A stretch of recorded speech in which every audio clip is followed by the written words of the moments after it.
welcome back to the Haunted Isle, an actual play podcast of Freeleague's Vaesen with myself, Ghost of Sunny, and Station 64. Hello. Hey, hello. So this is part 2 of our mystery, The Lighthouse Keepers. As with all of Vaesen, content warnings for mild horror. So, be aware. Brace yourselves. Beware. Yeah, it's been a little while. Hasn't been a long while for Nick. No. It's been nary an evening. Nary an evening. He's Yeah. had quite the day. Yeah. But to summarise, I do have Nicholas's diary entry that he wrote that night as he ventured off to bed. As he pondered. Which I'd like to perform for you. Do it. Dear Diary, I have been dispatched by headquarters to investigate a missing persons case on a rain-sodden island in rural Scotland. Far from civilization, and this is a dank town home to an isolated lighthouse where several chaps have gone missing, as one fellow who was found on the island has completely lost his marbles. I'll admit I was rather annoyed at first when Lady F and Major Derwent had sent me off to this dreary place for what was clearly an open-shut case of lighthouse man kills colleagues and goes bonkers. And left to the ample skills of the local constabulary. There have been several indicators that this may not be as simple as it seems, however. There are local legends of sea creatures and superstitious practices, an odd chapel on the site where the mad boy was found, and a phrase he kept repeating, it wouldn't burn. Quite curious. Perhaps this case is attuned to my specific area of expertise, a worthy of my time and effort, of the good members of the council has deemed fit. Or maybe it will indeed be a simple case of human murder and madness. Hopefully tomorrow's trip to the island itself will prove decisive one way or the other, and I can resolve the case and head back down south to civilization. Diary entry ends. Love it. What is Nick's skill set out of interest? Well. Limited. Yeah. Greatly Wouldn't you like to know? exaggerated. Yeah, exactly. What isn't it? Present. Depends if he's talking to. Exactly. He has a very good skill set of appearing that he has a skill set. I think that's his major skill set. Amazing. That was an excellent recap. No notes. No notes. Nothing to add. Okie dokie. So after, this beautiful bit of reflection and hesitate to say self-congratulation from Nicholas. No, that's accurate. It's accurate. Presumably he's crawled into bed. Yes. Retired, blown out the candle, and hope for a swift rise to the morning and a swift end to this case. Make me Oh, hello. a check. A check of some kind. Yes. And as always, I Rolling forget dice. what checks are eligible within this game because, Is it physique? Is it logic? No, it's Is it empathy? it's the one where you pay attention to stuff. Vigilance. Vigilance. Vigilance, my dear man, is logic, so that is 7, so it's all of this plus 1. Do it.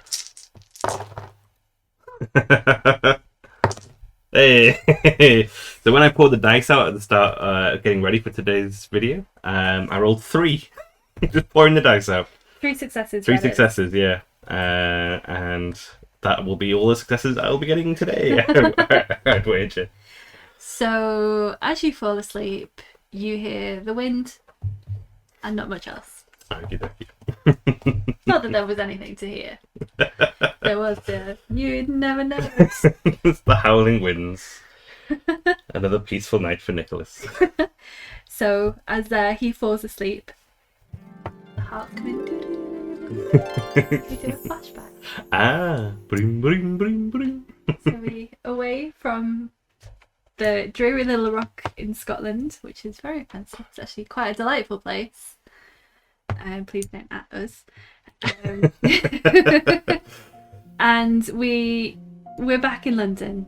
Maybe see Nicholas strolling alongside a row of houses in front of the British Museum, alongside some railings. Doesn't turn into the museum, but instead turns around a pretty decently sized house up some steps, and there is a gold plaque on the side that says the Linnean Society of London. The Linnean Society of London. How'd you spell Linnean? Linnean. Linnean.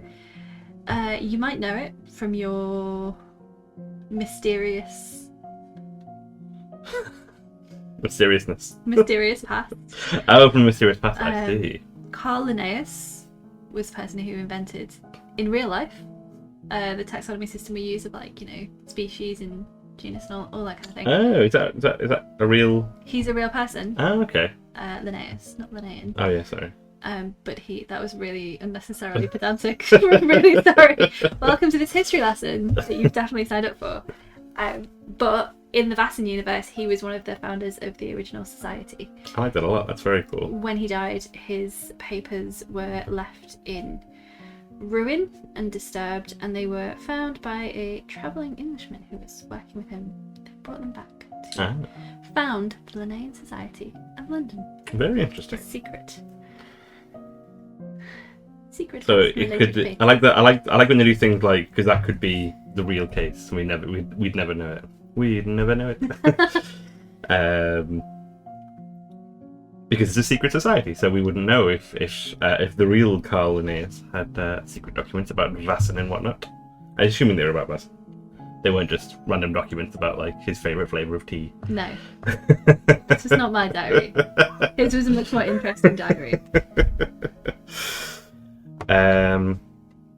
So, am I here to see Carl?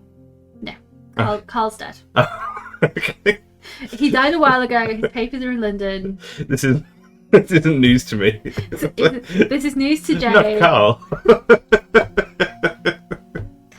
Oh my god, no. I saw him yesterday. This is another one of Nicholas's exaggerations. Good friends with Good friends. old Linny. Oh, Linny.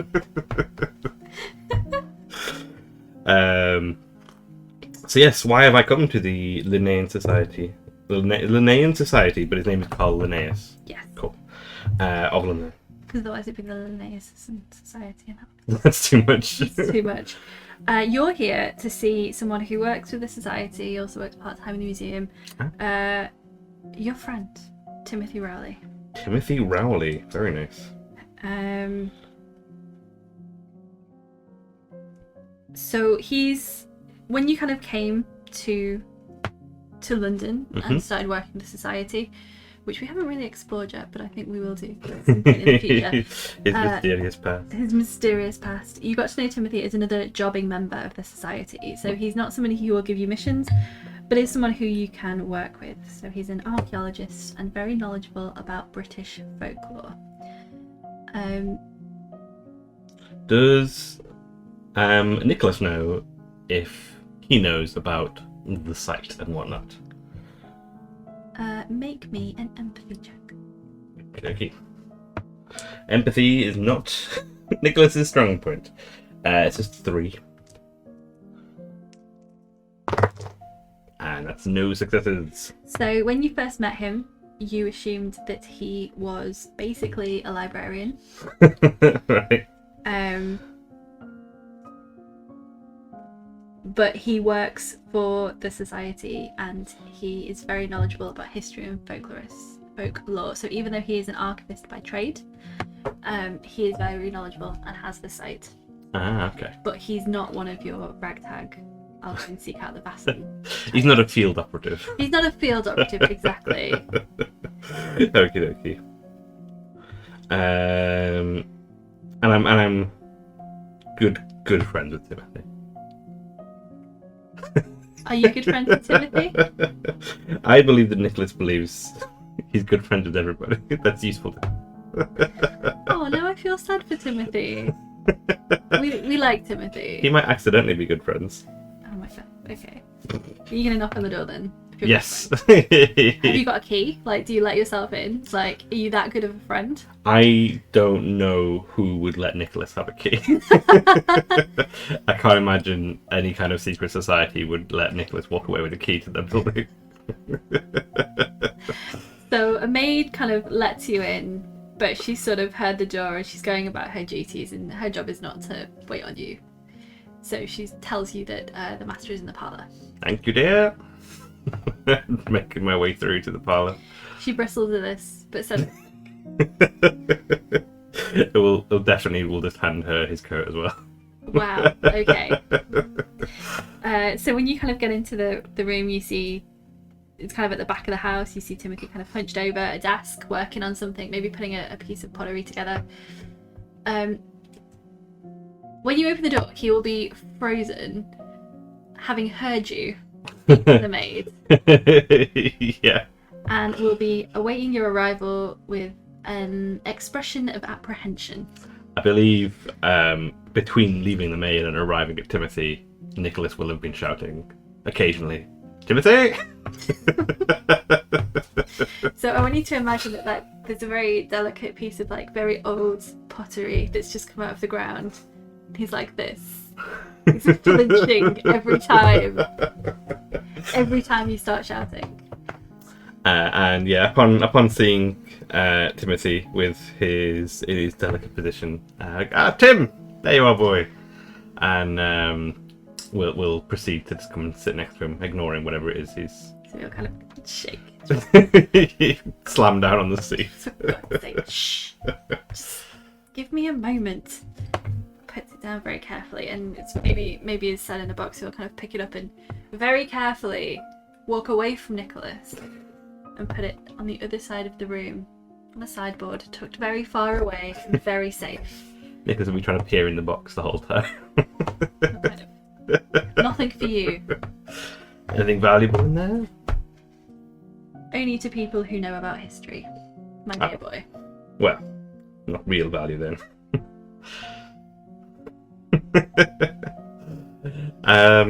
Why have I come to see Timothy? So he is a knowledgeable British folklorist and expert on the British Isles. Okie dokie. Why would you have come to see him? Is this after I've been assigned the case? Yes. Okie dokie. So I will be coming to ask him all about the rural area of Scotland known as the Scilly Isles. It's not the Scilly Isles. One moment. I'm really glad that we're not on camera, but also I'm really sad that we're not on camera.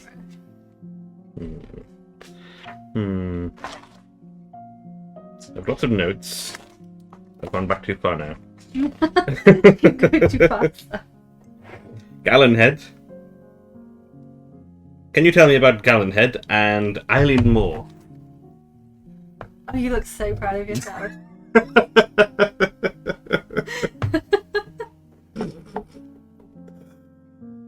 In Scotland.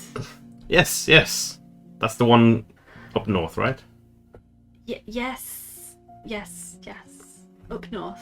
Very far up north. Why do you want to know about that?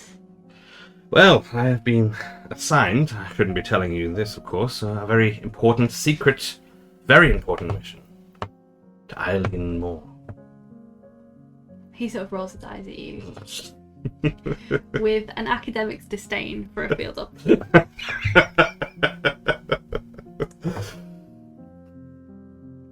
What has happened there? Some Navy gentleman has gone missing, I believe, something to do with the lighthouse. And wondering, are there any goblins or ghouls known to inhabit these areas? Goblins? I don't know what they have up there. Giants, maybe?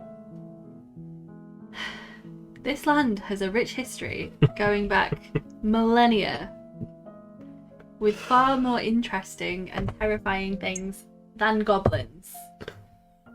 Yes. I don't know why I should help you. That's going to be your attitude.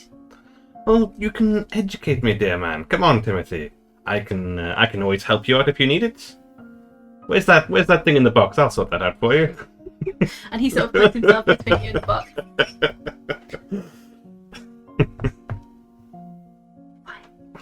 Just sit there. Try not to touch anything. Nothing. And I'll be back.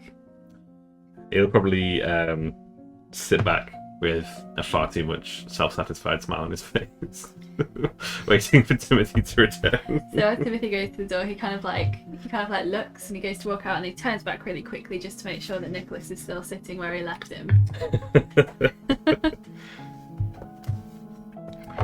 And you hear him kind of like rustling around upstairs and like kind of you hear some thunks and some swearing, and then kind of like as he comes back down the stairs, and he gives you a bundle of cloth. And he's like, take these. And he said, I did manage to find this. Ah, I see. It's excellent. It's the island. Oh, yes, I can see that now. You're holding it sideways. A rather sparse place. This would be the chapel. Yes. And the lighthouse. Mm-hmm. And the crew quarters. Mm-hmm. And whereabouts is the local pub and whatnot? I don't. At this point here. I believe that's the landing bay. I don't think there is a pub. I think it's Oh. that's it, my dear chap. Well, they weren't joking about rural. I guess I'll keep this safe. I don't have anything official, but I have heard when you go back to that part of the world, there's some interesting stories around how they used to use some of those lands. There were some wandering monks who would come to those islands. St. Flannel made his home there. Always shrouded in a bit of suspicion. But I believe that Eilean Mor was as kind of the largest of the islands, the most prominent, perhaps the most surrounded in legend. One of these places that people would drift to before they drifted somewhere else. But as you say, I'm sure it's just going to be a little rock and some goblins, and you'll be on your way in no time. So it's not garnered much attention from folk like you and me? There's not a lot there to garner interest, and there's not a lot there to tell about it. Folk legends need people to tell them. That's true, I suppose.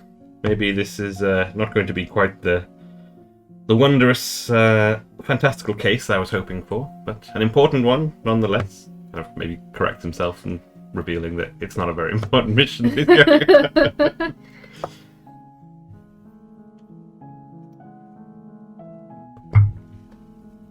So, is there anything else that you want to tell him or ask or do? I'll ask about the materials he's given me, the cloth. So, because it's not a cloth, it's a cloak, and he'll take it out, and it's a very large piece of tweed, dark grey and blue. Quite nice. But he sort of looks at you and he says, you know, your coat's very nice, but it's not going to do you any favours up there against the weather. This will keep you dry, and there's something else as well. One of my uncles was a navy man, and he always carried this lighter for luck. I would. It's a remote place you're going to, and I'd like you to take it with you. Oh yes, well, thank you for thinking of me. Being cold and wet up there, I take it it's not the cozy, homely place we have here. Kind of look around at Timothy's. Is it his office rather than his home, I guess? Yeah, it's kind of he sort of lives there and works there, so Right. kind of like it's a house, but he's set up downstairs. Downstairs is more of a work area. Right. Upstairs is kind of where he lives. That makes sense. But he'll offer you a room for the evening. to stay for dinner if you want before you go, because it'll be a long journey. Oh, of course. You can tell me more about these wonderful islands, and I'll tell you about my last adventure that I went on. I'm sure you'll be eager to hear all about that. Very eager. Very eager. Think? Oh, yes. Don't mind if I do. So he'll get you a brandy. And yeah, have a chill, a sip of the brandy. Chat to him about whatever, an exaggerated version of whatever last thing that Nicholas did before this point. So he sort of is half paying attention to you, and at some point during the story you notice that he's gone back to rebuilding his pot while you're monologuing. Maybe playing with the lighter whilst he's telling the story. Flicking it on and off. Nice.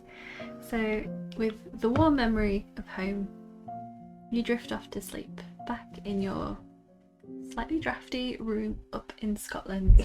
Yes. The lighter on the desk and the cloak thrown over the chair, ready for you tomorrow for your adventure. Oh, that's very nice.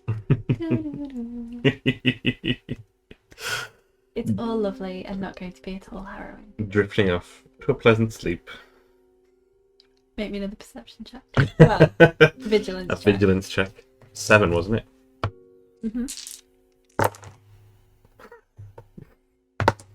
There we go. Another 7 failures. Here's nothing. You sleep so tightly. It's almost unnatural.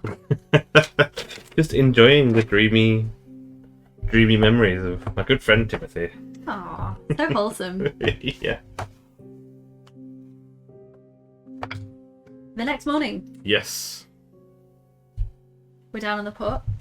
We've got on a boat. We're sailing towards Eilean Mor. You are accompanied by, months ago since I've said this poor person's name, Robert Moorhead. Yes, Mr. Moorhead will be wrapped up in the cloak that's Timothy given him, and trying to stay as stable as possible in the boat because not a fan of sea travel in general. So to you it feels very bumpy. Robert turns to you and says, "Oh, very lucky with the weather today. Could have been much, much worse." Is it usually this rough? This isn't rough. This is a pleasure cruise. What are you talking about? That's not what I have in mind of a pleasure cruise. Hi, he says, and his smile sort of drops, and he's like, You're right. We should be. This is serious business." And he turns his collar up a little bit and sort of shrinks down, and he's back to the serious man that you know before. So, how long till we get to the island? Shouldn't be long now. You can, I think you can just about see it on the horizon. I don't know why his voice has gone really high. I feel like it's very high, but... And yeah, we'll maybe see if we can peek out and see the lighthouse on the horizon. So when you have a look, you sort of look in the direction where he's pointing. Can you make me an observation check? Yes. Are we approaching from the east, by the way? The west. The west. East or... No, the east. Sorry, you're right. Observation is 5. Which I can count, so yeah, it's 5. No successes. So it takes you a while, and you've moved considerably closer to the island before you can start to make out a little row of rocks, just jagged rocks, against the surface of the ocean. And as you draw closer, you realise that one of those rocks is larger than the others. And you realise that those rocky crags are in fact the island. Right, okay. Maybe we'll as the realization slowly dawns on him, speak to Robert. That's not where we're headed, is it? That's not an island. Oh yeah. That's Eilean Mor. Don't worry. It's barely more than a rock sticking out of the water. it's a good 1 or 2 miles long. Oh, yes. Quite homely. Oh, it's... People have been visiting here for centuries. People used to graze their sheep here. You'll be fine. Gonna make it easier to search and figure out what's happened. I feel like Robert's had a complete personality transplant. I can't remember. He's being very, very, very, very affable, which I'm on board with. He is very affable. I spoke to Peter. Maybe I'll say it's Robert. I spoke to Peter last night. Man and his cups in the local bar. He mentioned something that I think somebody else had mentioned earlier about circumnavigating the island if the winds changed. Is that something you've heard of before? It's no superstition. We don't have time for that. The pilgrims used to graze their sheep there. Gone a bit West Country now. If the winds changed, they would recircle the island 3 times to ward off bad spirits and prevent inconveniences, which I think is inconvenient in and of itself, but I'm not a sheep herder. I mean, it's a rather inconvenient place to herd sheep, if anything. It is, but and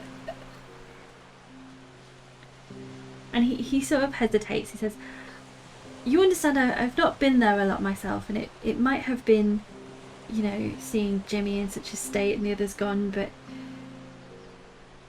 they say that those who go to... What is his accent?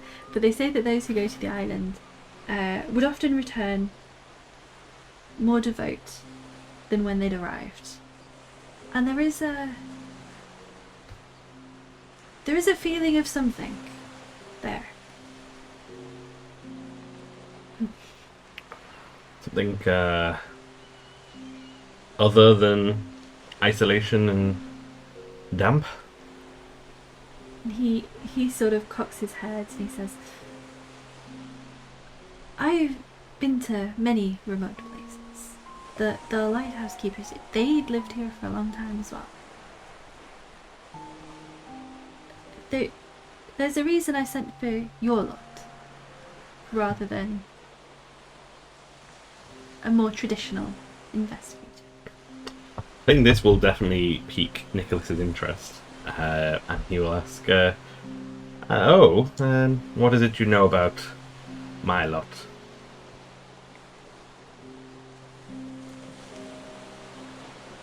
And you get the sense that he's said too much. He says, only that you see things that others can't, and you understand things that others can't. Yes, well, that's fair. We are skilled investigators of sort. And you suspect something that needed to be seen here on the island? He's very serious and he says, I'll be honest with you, if there is nothing to see, then it will seem that Jimmy had gone mad and killed the others. But I mentioned his wife. If this was the case, then mad as it is, it would be murder. And there would be nothing to be done for him, for her. There would be no recompense. But this is a difficult position, a difficult posting. And if he was in fact injured in the line of duty, as I believe perhaps he was, even if I'm not able to say how, then the organisation, the Lighthouse Board, would be obligated to pay for his care and for his family.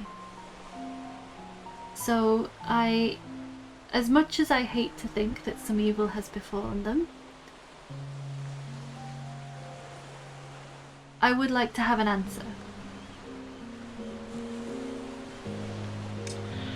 Well, I will admit that the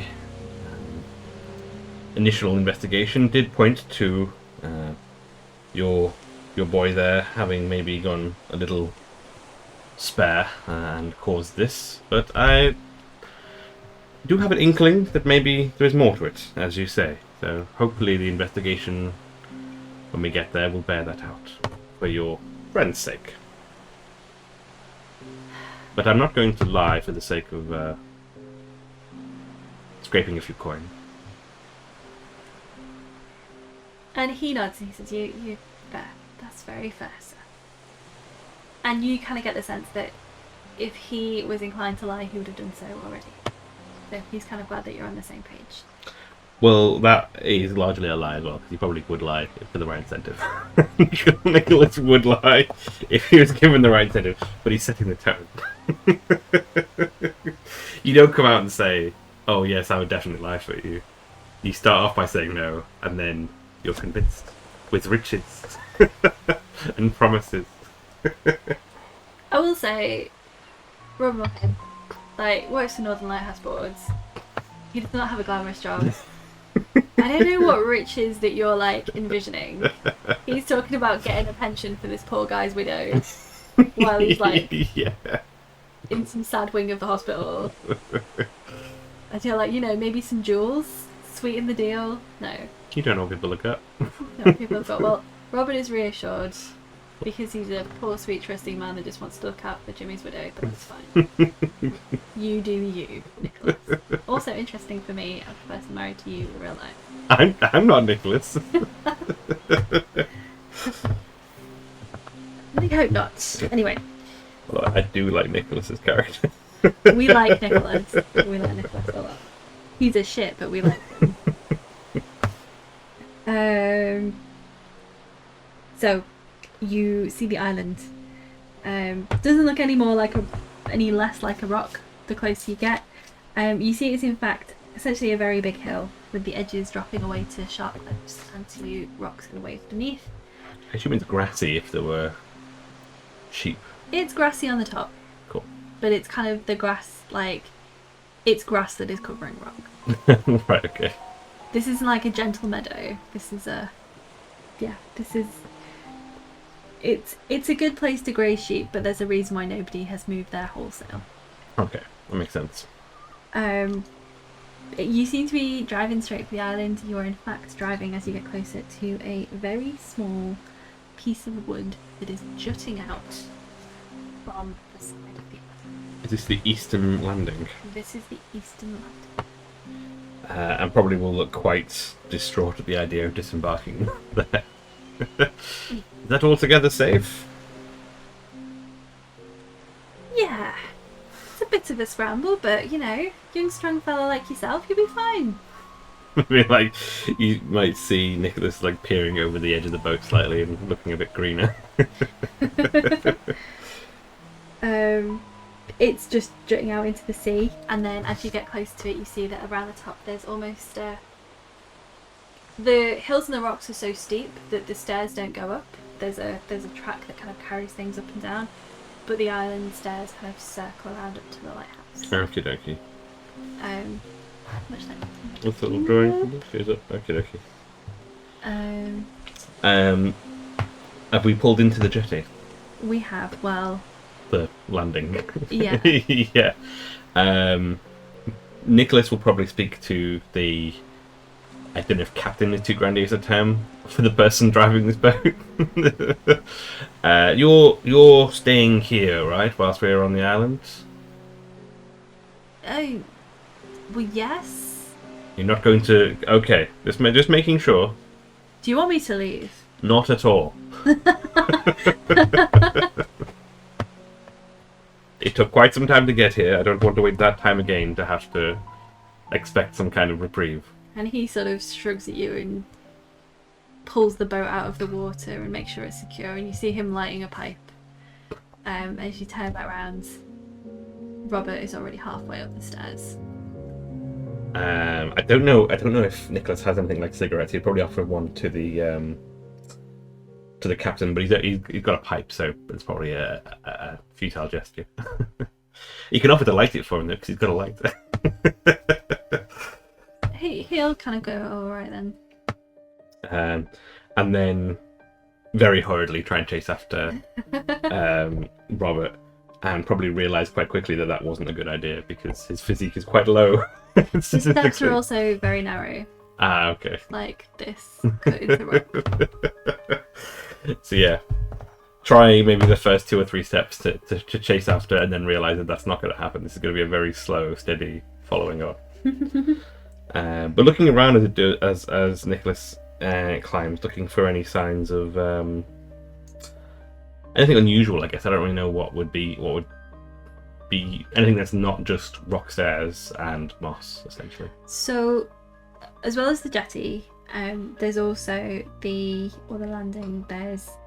You can see there's cake for a life buoy that's still there. There are ropes that are in place to help get equipment up and down onto the island itself. There's a series of tracks that run up to the top that can be lowered down on like a pulley system. Oh, okay. Is that what this is? Or is that the walkway? That's the walkway. Okay, I wasn't sure if the path went around the edge like this. Nah, sorry, you Cool. got to imagine the pulley. No, that's fine.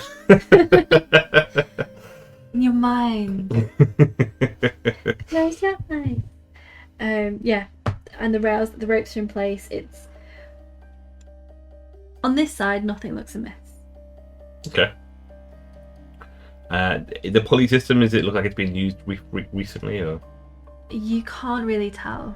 Okay, that's fair enough. It just looks like a pulley system. Yeah, but it's a bit rusty because it's been, lit on an island, on a rock in the ocean. Exactly.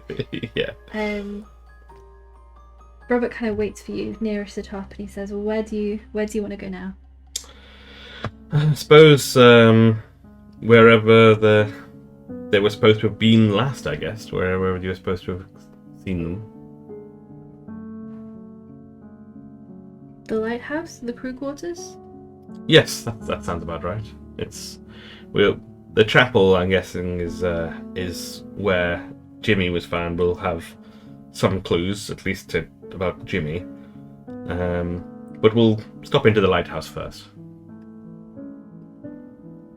It sounds good. So he kind of shows you the way, and you can sort of see for yourself. Like, there's not a huge amount there. The lighthouse itself isn't massive. It's relatively small. Are there any sheep on the island? No. Okay. It's completely deserted. You are, to all extents and purposes, the only living souls. Okay. I'm guessing the lighthouse is off as well then. Well, when you go inside, the light is off and has stayed off since the disappearance. You find out that they've sent out signals to all of the ships and all of the shipping routes to avoid them. When you go inside the lighthouse, there's not a huge amount to see, but if you follow up kind of the spiral stairs in the middle, the signalling device is still in place, and the lamps are well cared for, as you would expect if they were being used daily. It's clean, it's well swept, it is a well-maintained lighthouse. What about the living quarters? Any sign of a struggle? Anything like along the lines of a... So when you... Is the food out? Like they've all disappeared in the middle of the something, or is it... There's no food, but kind of Robert, when you go in, like, he will hang back. And when you go in, you will see that it is almost perfectly preserved as it was. As if it was almost kind of like a moment stopped in time. There'll be cups of tea kind of on the draining boards, like a kettle still on the stove, like things that have been left. You can see where on the table one of the men have been sat whittling with a knife, and the wood is still there. There are kind of books on the shelves, all that kind of thing. So it looks like they've left. There's no indication that they've left like at the drop of a hat. It looks more like but it was definitely lived in. It's not been tidied away. It's been lived in, yeah. And Robert kind of says to you, when we arrived, the coats were still on the hooks. All of the doors were closed and kind of locked as normal. It was as if they'd just vanished. Would they go out without the coats on usually? He sort of gives you a look. Like wrapping the cloak closer around him. So you know that you'd have to be daft to go out. Right. Because one of them has not only left kind of their coats, but kind of their jacket as well. So they would have had to have go out in their shirt sleeves. So they would have been freezing. Well, that's rather damning. Mm-hmm. I can see why this is a bit more mysterious than than a rather open and shut case. Any signs of a disturbance, any signs of blood, anything like blood force weapons around?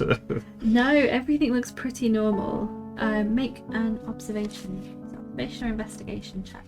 There is investigation and there is vigilance. Investigation, whatever's the highest. They're both the same, I think. Yes, they're both the same. Which is 7.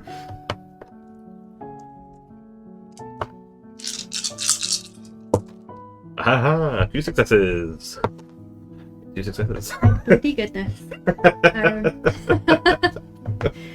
This is about to become a very long and tedious segment without those successes.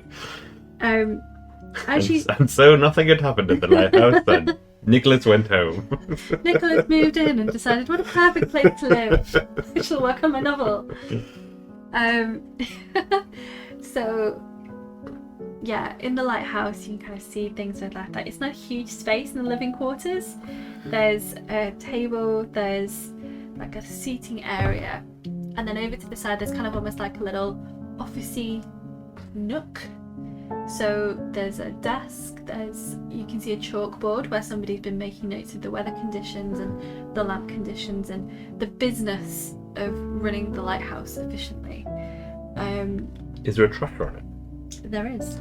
Does it say what time, or at least what time of day, maybe the last one that was recorded, whether it was night or day that they disappeared? It appears to have been in the afternoon. Okay. So on the wall, on the chalkboard, there are a couple of days before they disappeared, and then everything else is written up kind of perfectly neatly and normally in a small logbook underneath, and you can kind of tell from the timings and like the time intervals kind of left on the chalkboard that they will have, whatever happened was in the middle of the afternoon. Okay. Is there a date, or is it just like, are we getting too specific with that? The date you will know that they were writing on it the day that they disappeared. Okay. Was it the same day that someone was going to pick them up? No, so it was a couple of days before. A couple of days before, okay. So they went missing, a couple of days later the boat came and they found Jimmy in the chapel. Yeah. Cool, okay.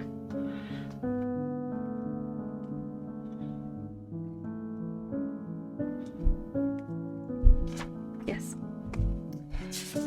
The radio. They also have a radio on the desk. Okay. Kind of FM radio. They have one of the radios that they would have had. They had shortwave radio. An era-appropriate radio. Yeah. That's Robert tells you is in working order. That if anything was wrong, they don't know why they wouldn't have radioed for help. Oh, as in a communications radio. Oh, okay, cool. Radio. Yeah. Just enough to like stay in contact with passing ships or anything like that. So they could hear like weather reports and things. So there's no reason why they couldn't have contacted for help. Mhm. Is there anything with the extra success that I can learn, or is that? So if you keep poking around, you will see on a desk that there is a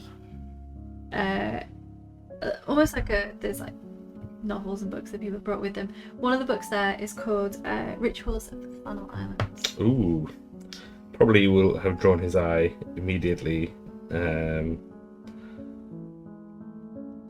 as soon as he saw the title of it, because that's his bag, regardless of whether it's a clue or not. Are you going to take a closer look at it? Yes, definitely have a look at that and see what that's about. What page is it open to? Important. So it's an excellent question. It will open and the spine will be cracked, so it falls open to a sketch of the chapel on this island, with a note that it contains a well of fresh water fed from within the island that flows downwards. A well of fresh water. Yeah. It flows downwards. It flows downwards? Mm-hmm. I don't know what that means. So if it flowed up, it will flow. When it's full, it flows down the side of the island, but otherwise it just kind of flows, stays, and kind of self-replenishes. Oh, okay. Okay, that makes sense. I thought I'm trying to think like it's got a current. The current goes down somehow. The whirlpool. It's a whirlpool, yeah. Solve the mystery. Down they went.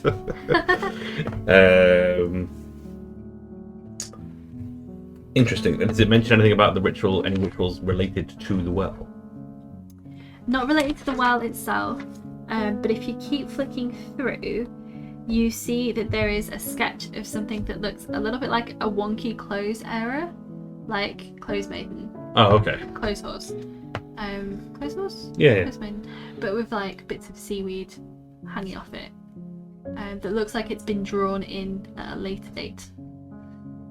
Okay. On the same page as the well, or in the Kind chapel? of like a same chapter about the chapel. Okay. Like, you know, you get to the end of the book, there's like a little bit of blank space left. Yeah. Someone's drawing a little drawing. Okay. Does it mention what any of these rituals involve? And is there anything to do with sacrifice, for example? No, they're more about local legends of the area. Okay. And they're from the whole of the funnelers as well. So there's Oh, this isn't the only final island, obviously, is it? That makes sense. yeah. Okay. So there's also a similar picture of that, and you see that there's some notes around having to circle the island and Right. that kind of thing. That makes sense. Okie dokie. So this points towards having a closer look at the chapel. What was B the crew quarters? Are we looking at both of those at the moment? The lighthouse. Yeah. Okay. Cool. So having not seen what he, I don't know if we'd hoped that it was going to be like a bloody mess in there that would be like very clearly like. Surely that would have come up though. Yeah, that's true. You didn't mention this, Robert. Okay. Yeah, Robert's kind of like, I mean, I did tell you that they'd vanished, like, vanished. There's a note here that says, "I did it, signed Jimmy." You should have told me about this.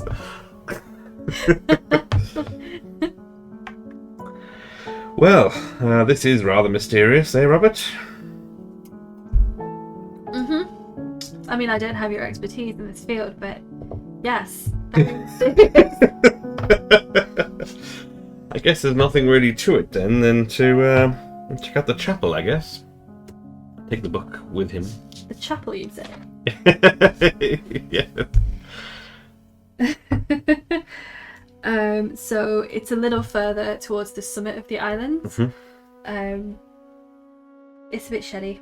Like, if you didn't know it was in this book, if you didn't know it was a chapel, you would just think it was a fairly nondescript little hut. Okay. Kind of same grey stone and rock as everything else that you can see. Do you want to make me an investigation check? Yes. Is this the exterior? Mm-hmm.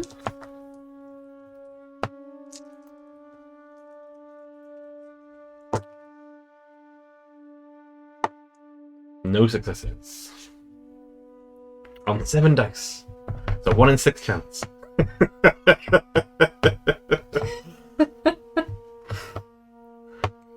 Okay, so you look around and you see nothing. No. The hut is gone. Robert. Who am I? Where am I? Robert, where are you?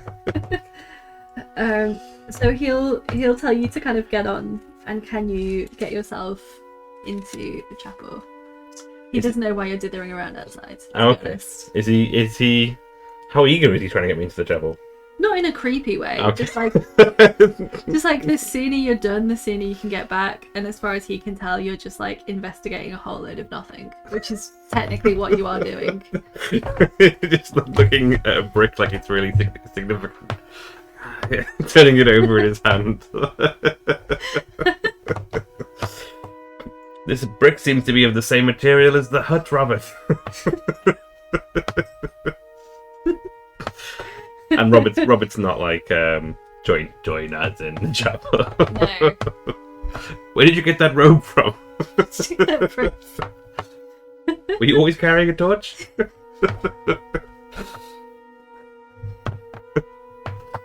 So yes, we'll carefully.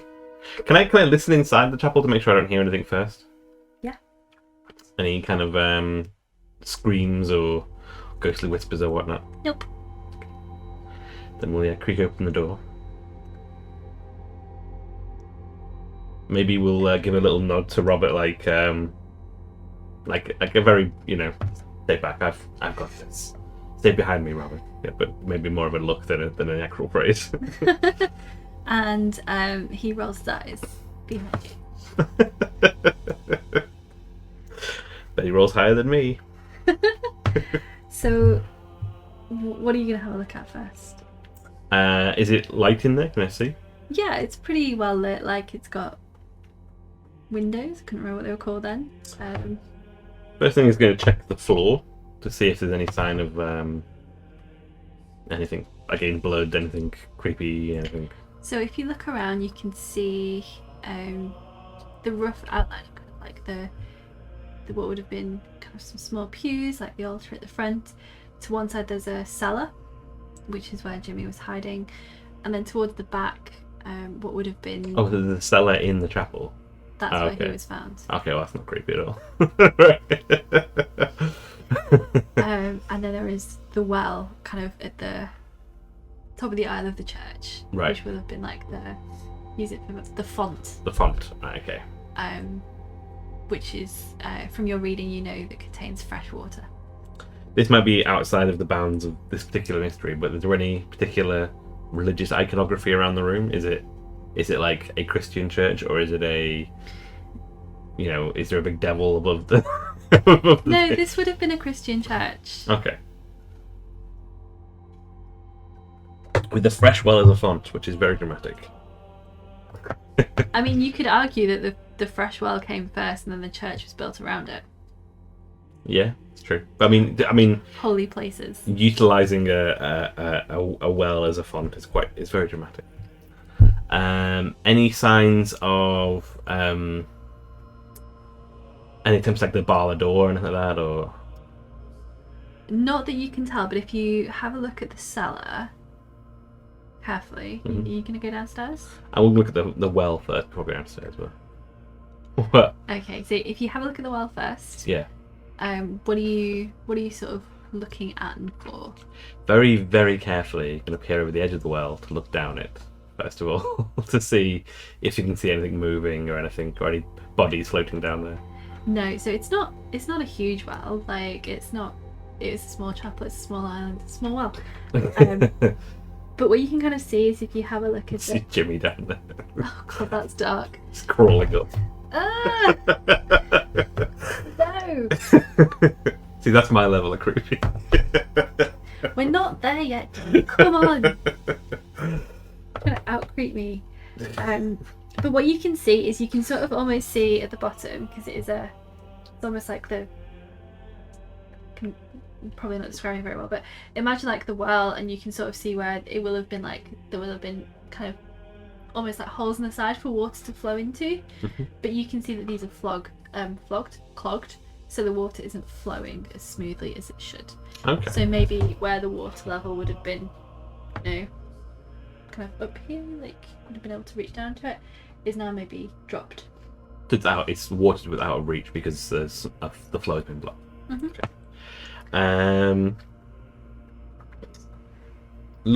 Thinking back on the scant training that he has remembered, is there anything about blocked waterways that would be a trigger for potential Vaesen?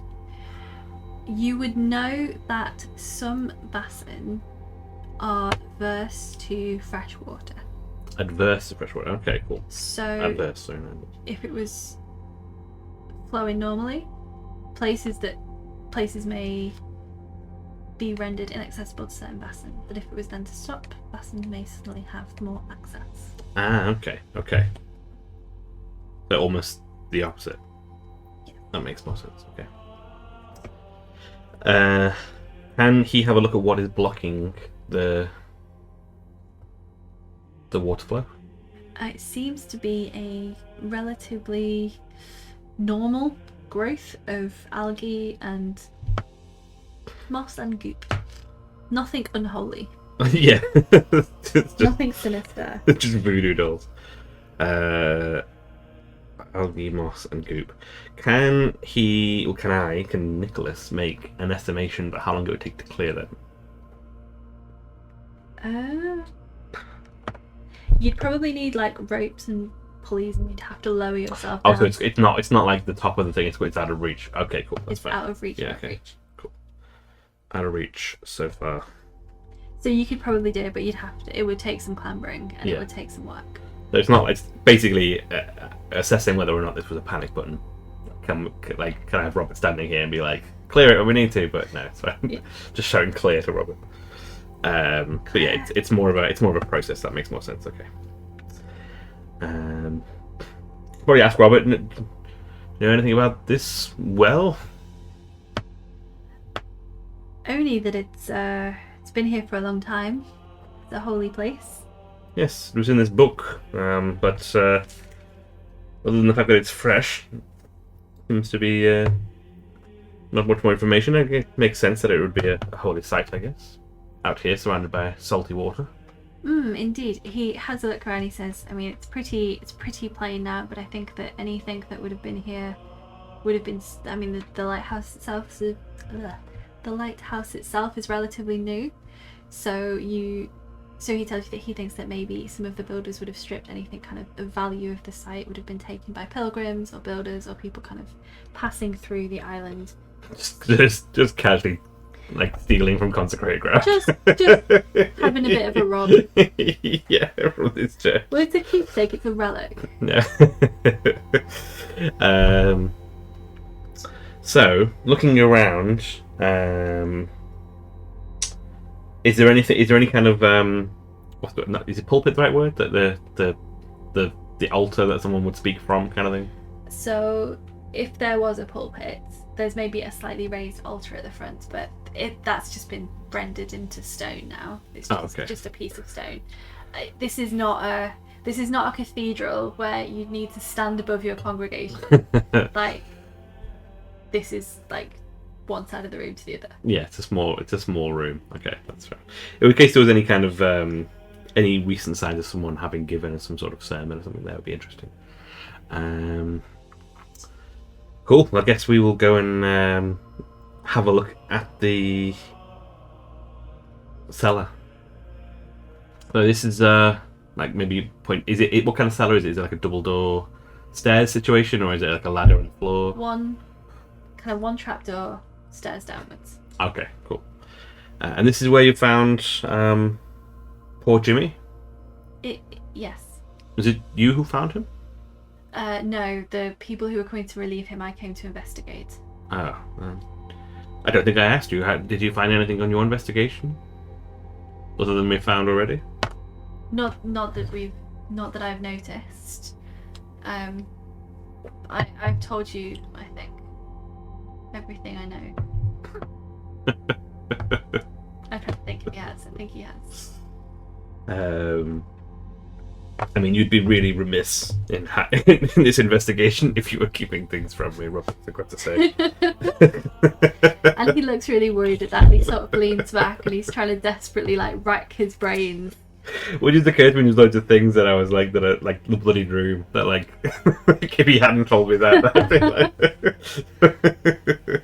But no, I'm going to assume that he told me everything that he's discovered on his look around.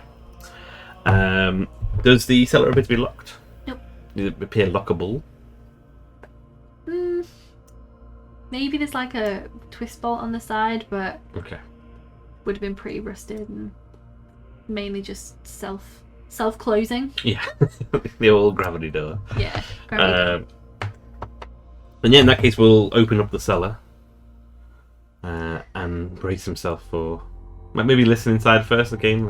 I think it's something that I think it's a very Nicholas thing to do, is to find out what you can before going into a situation, whether it's a creepy cellar or a conversation. Make me an observation check. Observation is 5.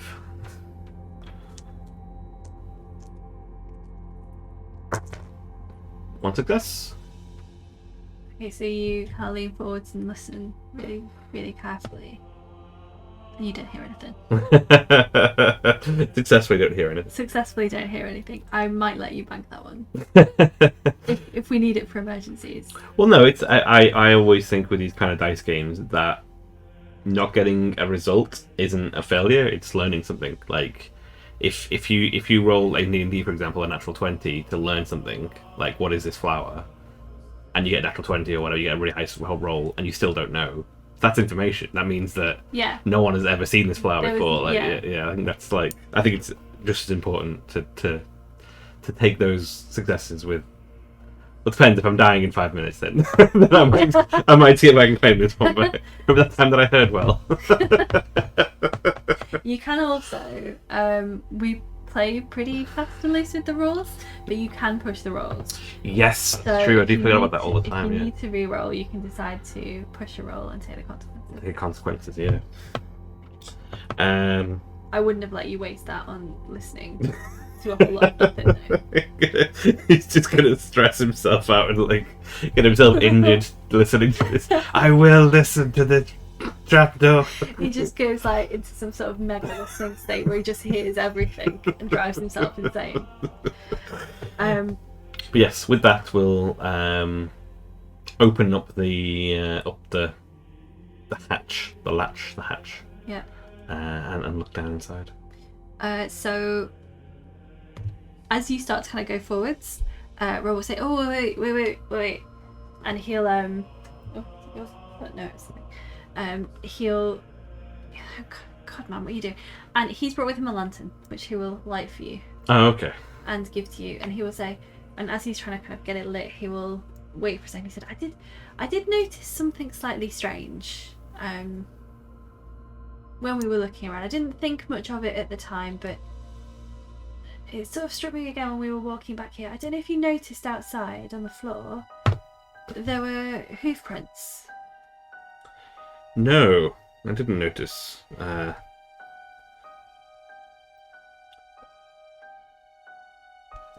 is rather odd.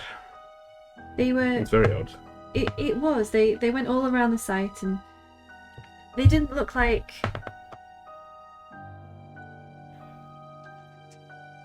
They were slightly odd. They were definitely not sheep. Almost like horses, but I don't know. There were no horses. Like, if there was a horse on the island, you'd be able to see it. I can't imagine the last time there was a horse here. None of your rescue team or anything brought along horses? Difficult enough getting a man up those stairs. I mean, that is unusual, Robert. If you see these things, do tell me.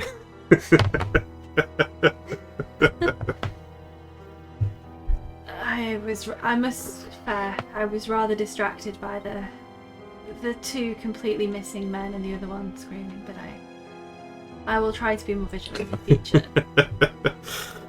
Very well. As long as you're learning. He'll kind of shove the lantern at you like a little bit more forcefully. It's fully justified. Were you just going to walk down in the dark? Sorry? Were you just going to walk down into the dark? I was going to open the door and look inside first, and then deal with the light situation. wasn't going to open the door and just head straight, like head first, slide down like a penguin. So he gives you a and claps you on the back and says, "Down you go, boyo." You feel free to come and check it out yourself, and like point the on opening it. Is there any smell? Is there any like? You notice the smell of the sea. Strongly. Is that? Like I say, is it more than? I guess everywhere else smells like the sea. I wasn't sure. Is it? Yeah, more concentrated. Okay. Concentrated smell of the sea. Because there's the fresh smell of the sea. Yeah. And then there's smells of the sea. With the lantern looking down, can I see if the cellar is flooded or has a wet bottom? There are no soggy bottoms here. But you can see with the lantern, it's a stone cellar, a stone floor. Mm-hmm. But there are piles of seaweed around the bottom of the stairs that appear to have been arranged into a semicircle. Semicircle? Almost like a barricade against the front door. Does it look like it's been done by hand, or...? Yes. Point to a barricade, that's interesting. Around the cellar door? So, stairs, cellar. The seaweed would have been kind of arranged like that. You sort of can see roughly from where you are that it looks like some of it's been kicked and scuffed out of the way. Okay. As would have made sense if somebody had dragged a screaming man. Yeah, that up makes the sense. stairs.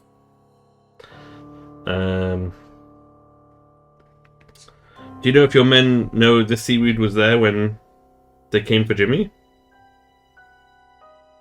He sort of gives you. He said. I think it will have been. Nothing was removed or changed at the scene.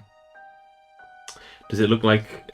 You say it's in a semicircle. It's not any kind of symbol or anything that it might recognise. Okay. Can you take a close look? Yeah.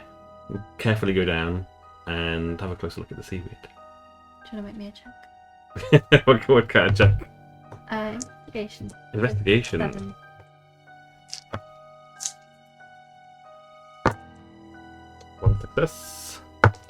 One success. So, very careful investigation will show you that this is seaweed. It's very salty, and that's where the smell is coming from. You can very carefully look at the seaweed and see if, that was it. So, as you're kind of like looking at it carefully and maybe like picking it up and picking it, you notice like some matches, or a couple of matches, fall to the ground. They look like, you know, if you strike a match and the fuel end, the head of the match, the ignition end. The ignition end looks like it's been struck off and burned, but then hasn't burned very far.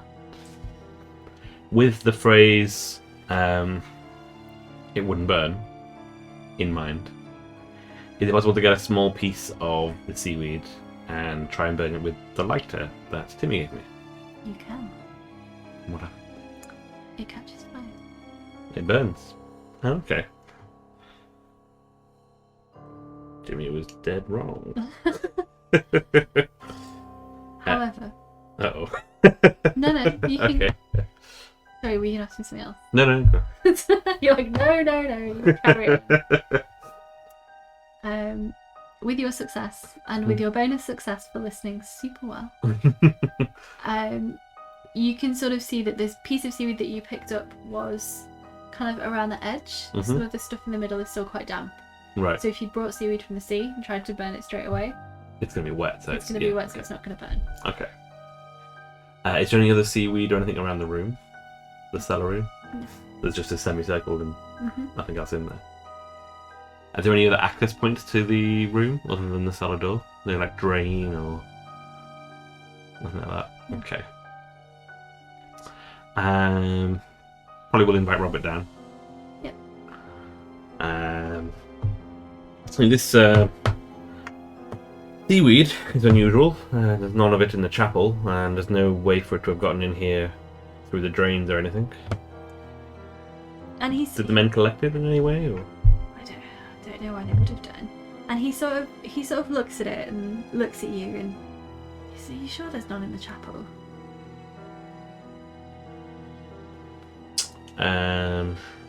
There wasn't seaweed in the well, was it? No. Well, let's go and have a look, shall we? So if you go upstairs, you'll see that the slight disrepair of the chapel has hidden some, what you probably mistook to be twigs lying around on the floor. Actually, there's a small trail of them leading towards the cellar. Suggesting that somebody has brought them there very quickly. Okay. So seaweed was brought to the cellar. Does it look like the seaweed that was brought to the cellar? If I track it backwards, does that line up where the hoops were? No. Okay.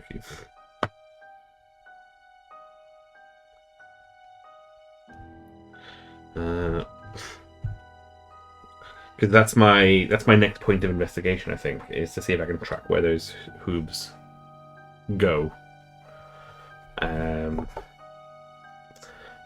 Probably say to Robert at the moment, as unusual as this is, there's still no nothing to tell me otherwise than it was, unfortunately, Jimmy has done something here to these poor people.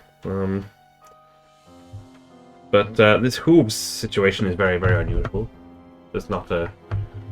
I didn't enjoy the boat journey there. I can't imagine a horse would enjoy it anymore. Did the track seem to be leading anywhere? Could tell. I mean, it was weeks ago, but we can go and investigate. So as you kind of go upstairs, when you were downstairs in the cellar, you maybe didn't notice that the wind outside was getting up. So you could kind of start to hear the wind rising and a storm coming in very quickly.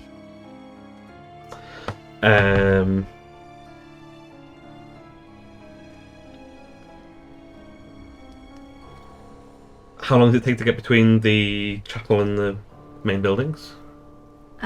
Probably not long, like a few minutes walk. Okay.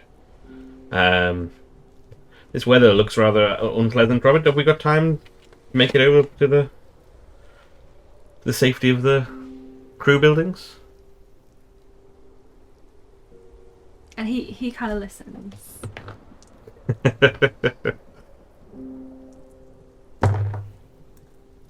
And as you listen as well, you hear what sounds like not just wind, but heavy breathing and snorting.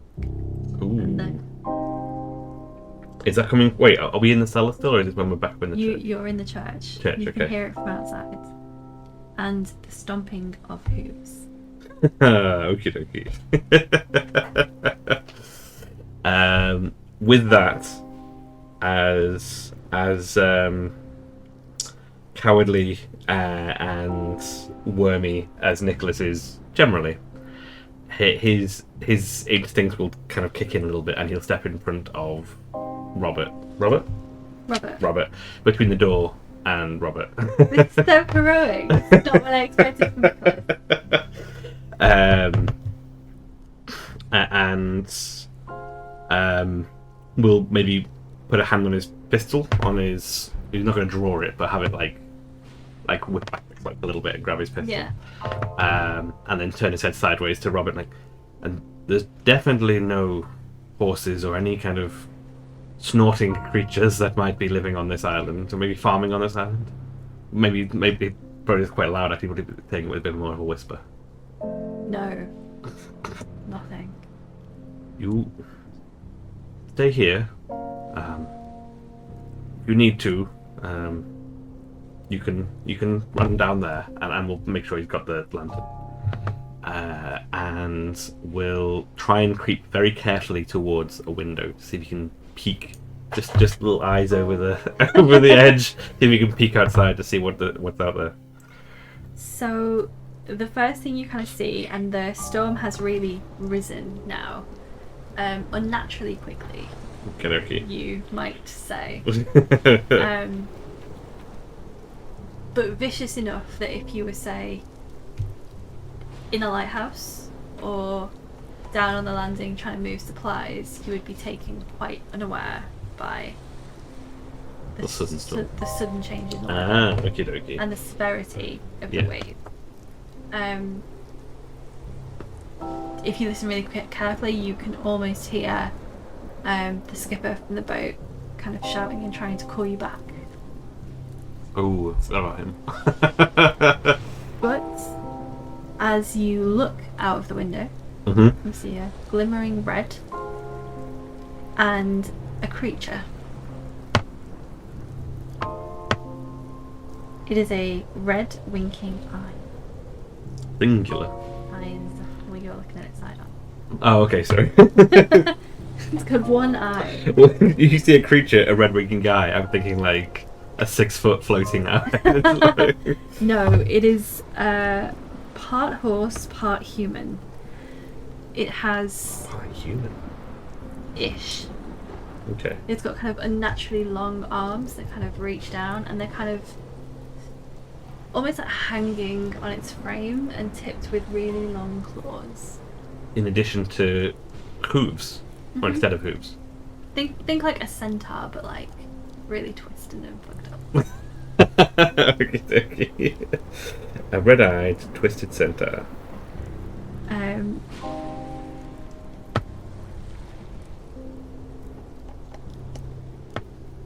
You, rather than having, if you kind of look, it almost looks like oily and like fleshy.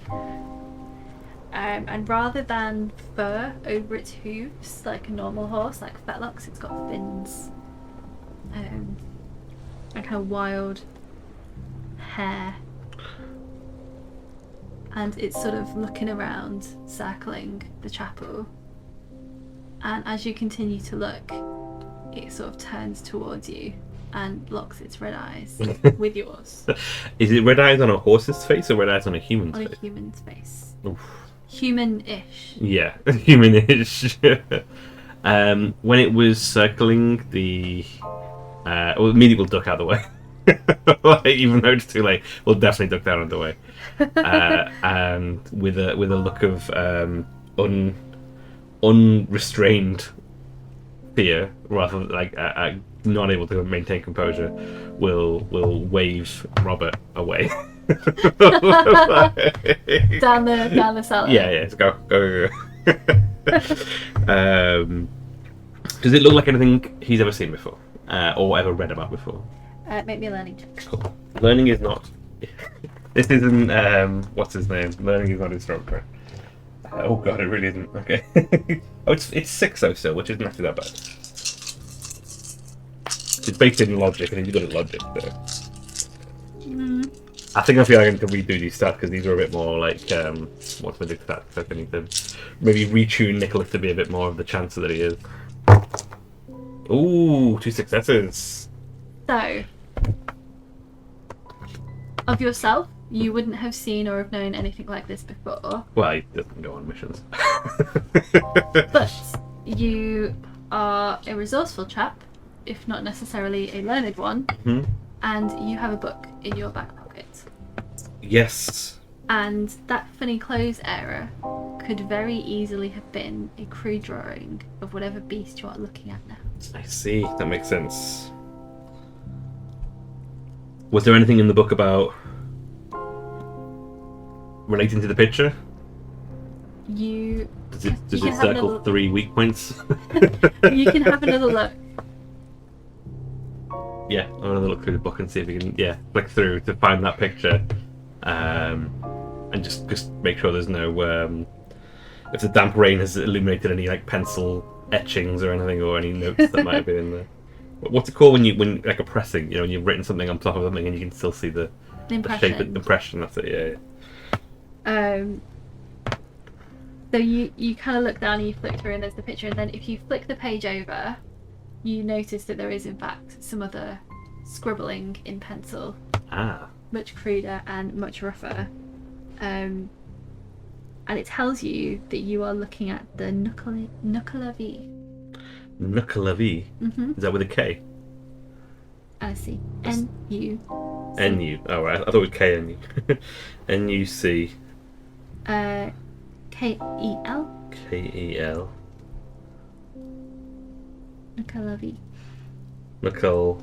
E. E, yeah? A. Yeah. V. V. E?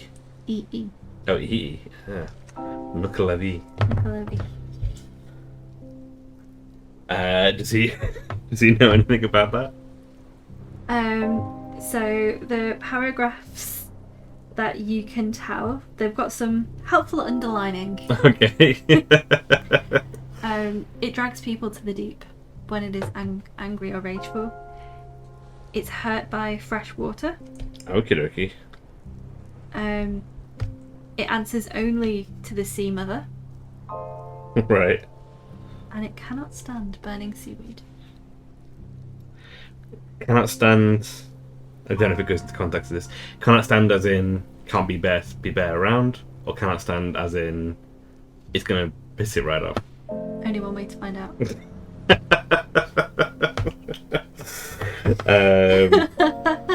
Looking at the back of the page will be like flicking through the book, looking through the pages, and looked at it over. Like, always read the back of the pages, Nicholas. Looking around within grabbing range, is there a bundle of seaweed? Going to scrape through to see if I can find someone on some of the trail that was from the drag through, or From around the floor. yeah. Yeah, you can get a little bouquet of seaweed. Yeah, just try and quickly scrape some up, and then with the lighter try and burn it and see if you can hear any reaction from it. I don't know what check this would be, but I feel like it needs check. Definitely check. To check whether a reaction, or to check whether he manages to burn it? To check whether he manages to burn it. I feel like it might be inspiration or precision. Physical, maybe. Or precision makes sense, yeah. Or agility.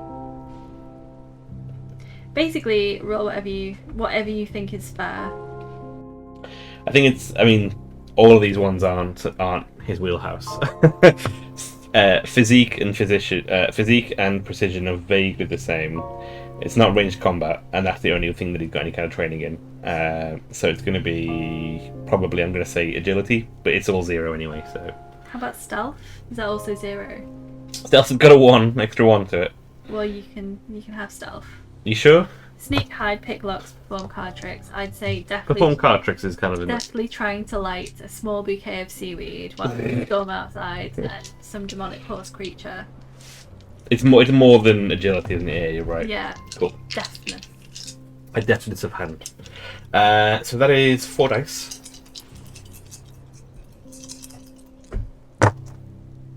Yeah. Oh, a success. So it catches.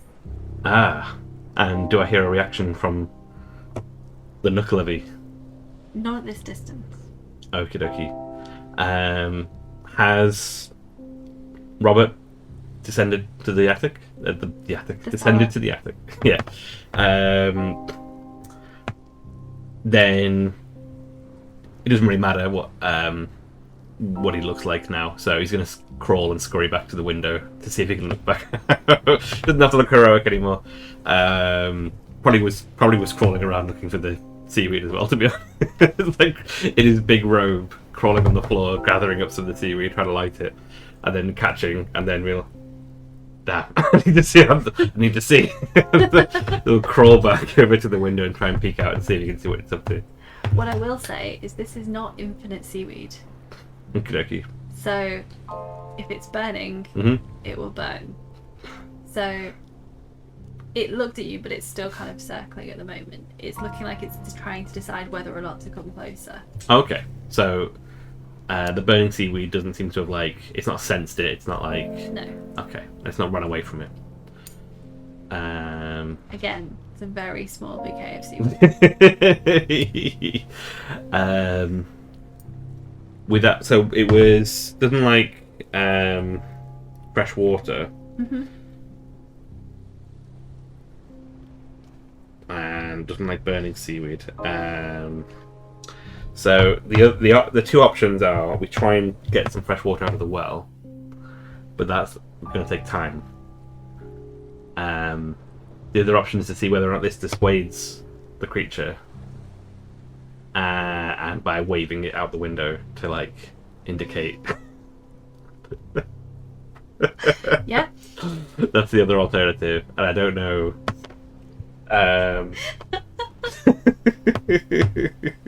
Do you want the third alternative? Go and hide in the cellar with Robert. The 4th alternative. You could go outside.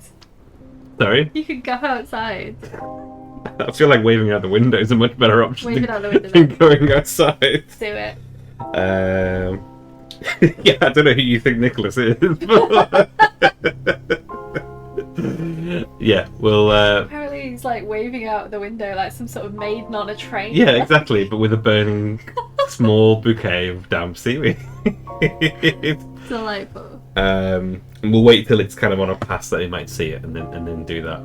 Maybe we'll be full arm out the window as far as you can, but only like a corner of one eye looking out. So you can't see his face, you see an eye.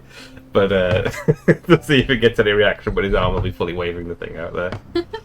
So it won't come any closer. It'll put its ears back. Oh, okay. Kind of like Back just a bit. back Okay. In that case, he will shout to Robert. Bring up some of that dried seaweed that's collected down there. Bring it up here as quick as you can. the seaweed. The seaweed, yes, the drier stuff. You kind of hear him, and he scrambles up, and he moves quickly, like. I'm not hearing enough urgency here. So you kind of hear some but yeah, he comes up and he's got his torch, and he's got a slightly more substantial bouquet of seaweed. Good handful. Cool. Nicholas will move away from the window, so he's not near the window, and will look at the basically like kind of this whatever it is that's caused this situation. Really doesn't seem to like burning seaweed. I'm going to go outside and see what this thing wants. If it comes near you, set fire to this, it will run away. It'll back off. You can retreat to the cellar, set fire to more down there, it'll back it up, but just... Set fire to myself in the cellar? The seaweed, man, the seaweed!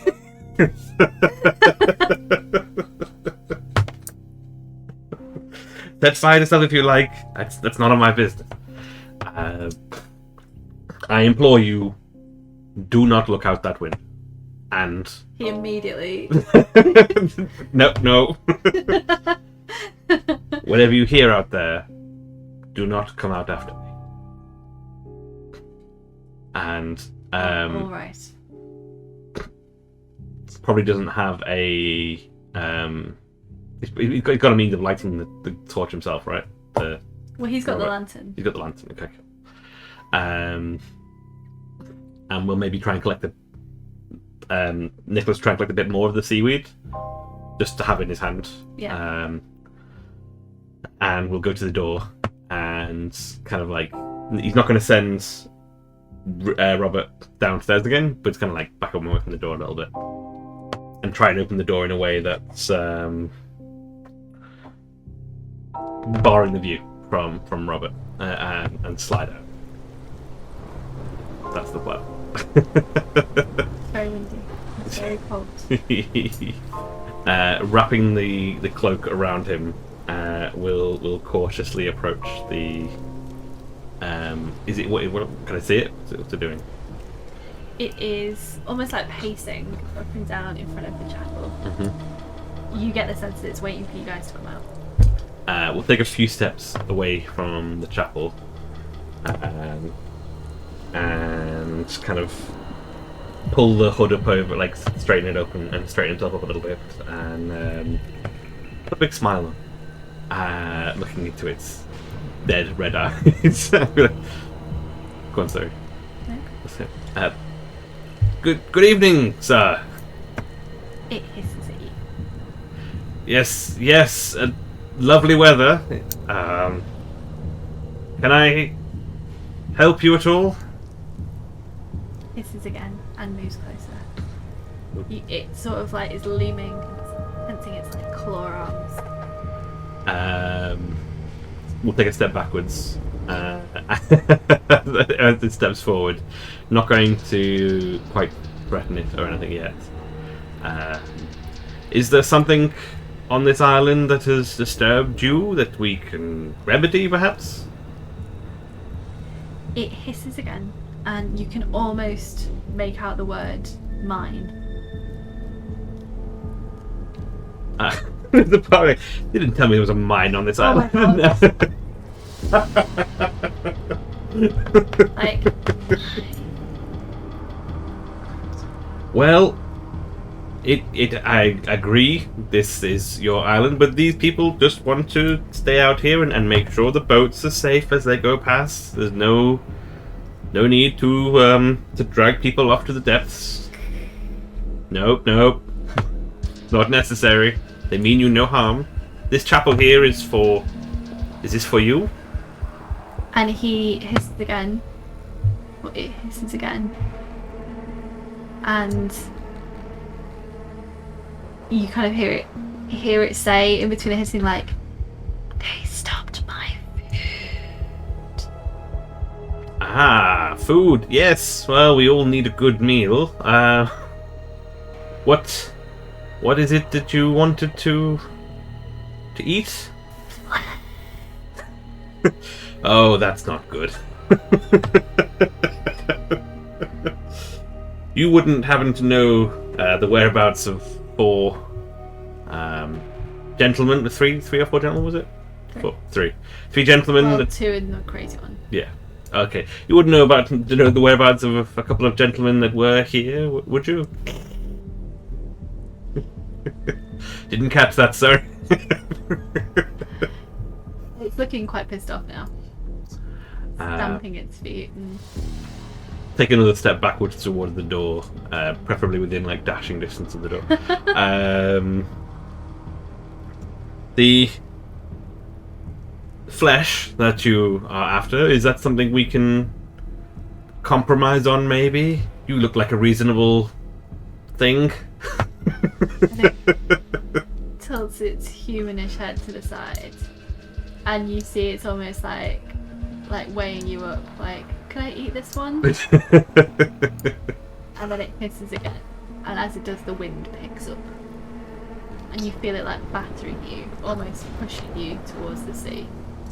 Can I tell if it looks like it has been it will ever listen to any kind of compromise, if that makes sense?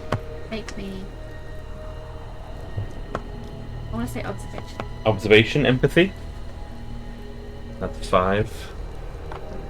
3, 4.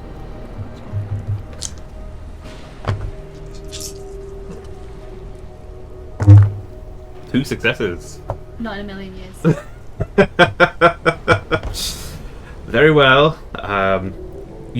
I think I know where there's some flesh. I'm just going to go get it for you.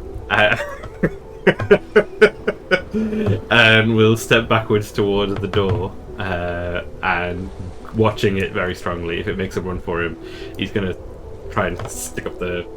Yeah, no, it's going to dash for you as soon as you step away. Oh, well, in that case, he's going to stick up the thingy in the lighter and burn the seaweed in front of him. Like a blowtorch.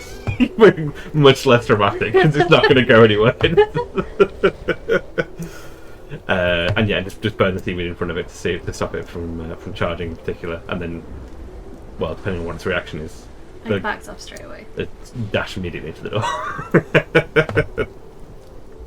Slam the door behind him with his back on the door, and looking at Robert, I guess.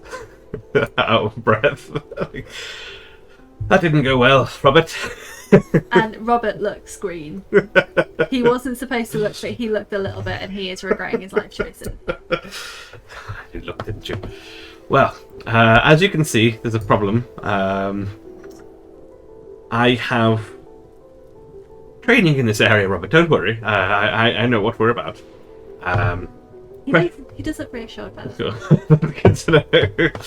Fresh water. We need fresh water.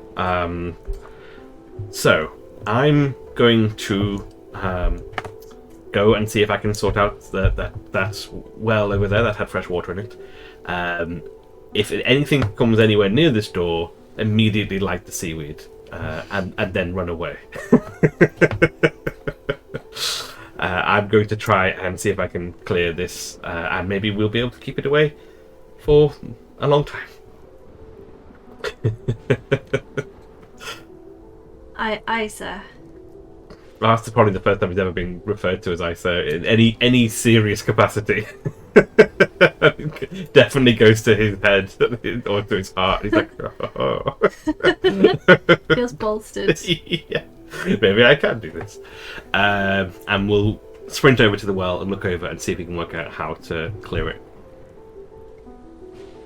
Aim his pistol at the algae.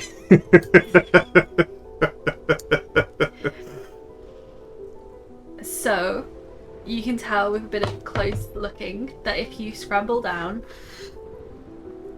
it's not a huge well, so you could probably like jimmy yourself up the side. Okay. Brace yourself really carefully. Okay. You can pull out some of the algae sort of blocking the He will, stream. seeing that's like the only option. It's definitely would not be his preferred option. Looking around for anything that's like a big stick or anything that he can use.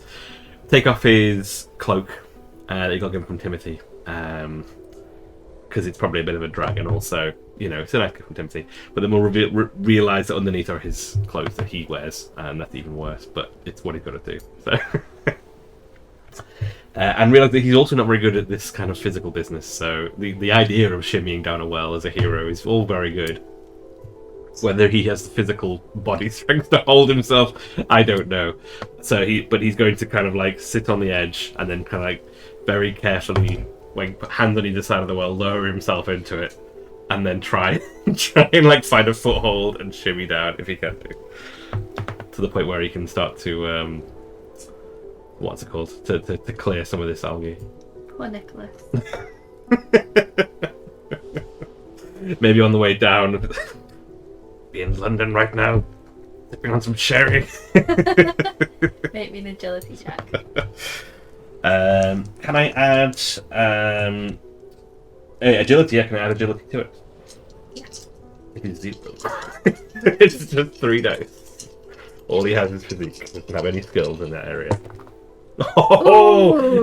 Ooh. 2 ones and a success. It's not graceful, but you manage to successfully maneuver yourself into a position where you can start to clear out the algae. Yeah, we'll.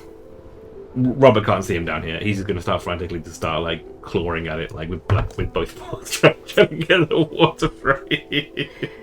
So it's all grimy and disgusting, and it's bits of twig, and bits of algae, and bits of seaweed, and eventually you get to like what feels like some leaves. So you, and then it, and then the water starts flowing again. Does he need to climb up before it's too late? He may have got splashed. Oh, okay. But the well is filling. He's clean. He can access clean water as well, fresh water if he needs to. Oh, that makes sense. Yeah. And he can pull himself up. He'll slowly begin to pull himself up. Make sure there's no other blockages that you can clear to make sure the water's definitely flowing as quickly as possible, and wait for it to rise within like scoopable range, and then look around or check his person for anything that he has that might be some sort of scoop of fresh water, if that makes sense. Is there anything around that he can grab? If you look around, He doesn't have anything along the lines of a. He's got a revolver, lockpicks, binoculars, and a note. But none of those are going to help him particularly. make me an investigation check. Okay. The other option is to use the robe as like a rudimentary, like a very quick solution, but not a permanent one. Investigation. Oh, it's 7. Okay, cool. No successes. No successes.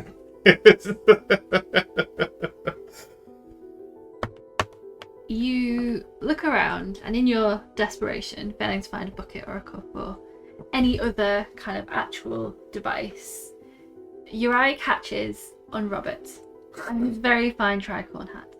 Ah. Or maybe it's a bowler hat. Yeah. It's a very fine hat and an excellent scoop. Robert, very important. I need your hat. Then he just takes it off and gives it to you. Oh, yes, of course. Can he check it to see whether or not it is an expensive brand of hat? It is standard issue. Oh, okay, that's fine then. It's not a travesty. No. And we'll immediately dunk some of the water out and scoop some of the water out, the fresh water, and pour it over himself. Nice. And then we'll scoop some of it out and walk over to Robert. Like, Robert, excuse me, I'm very sorry. And then put his hat back. Put his hat back on him essentially for a second, and then scoop a third one, and then go over to the door. So, as you get close to the door, you can hear something with very long nails starting to scrabble. Ooh. He will, as he hears that near the door, say to Robert, like the seaweed, stay in here, stay back. And then brandishing the bowler hat in a way that bowler hat was never meant to be brandished, will very dramatically and very confidently swing open. Put his cloak back on because it's wet outside. Swing open the door. And the knuckle of E will immediately right in your face. Knuckleby, this island is not yours anymore. Fresh water has been restored, and we will proper forward the bowler hat. And these people know how to keep you away. You'll hiss again. And we'll do that a little bit. You're like, whoa. Don't make me do it, Knuckleby. So if you do that, a little splash maybe from the huge amount of water that you dumped on yourself. Yeah. Will kind of just catch on its long, creepy ass fingers. And you will hear another hiss. But rather than the hiss of the knuckleby, it will be the of water hitting hot stone. Ooh. And the knuckleby will scream. I didn't want to do this, Knuckleby, but you're forcing my hand here. It will back away with a look of supreme hatred. This place is safe from you now. These people have fresh water. This island is protected. Protected by the Linnaean Society of London. And you will not hunt here anymore. And it cocks its head at you, and the wind kind of rises again, and you kind of hear over it, "We'll see." And he might do. Wait, is it inferring that it's going to hunt here anyway? Can I do an observation empathy check to see whether or not it's basically not listening to me, essentially?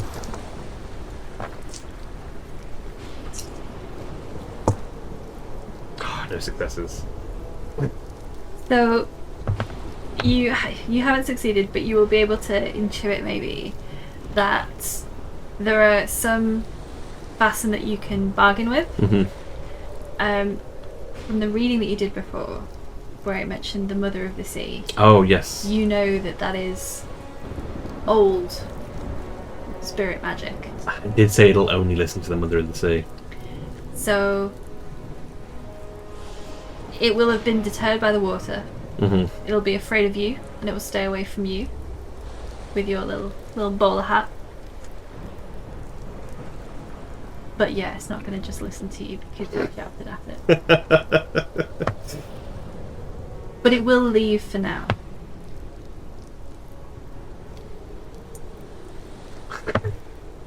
The temptation is to chuck the thing of water at it. And it's working out whether or not that's. I'm trying to work out whether Nicholas would do that or not. I think he might. If when it said "we'll see," that's kind of like, because that's the reason why I wanted to find out, because that's the trigger of like, oh, we'll see, we'll.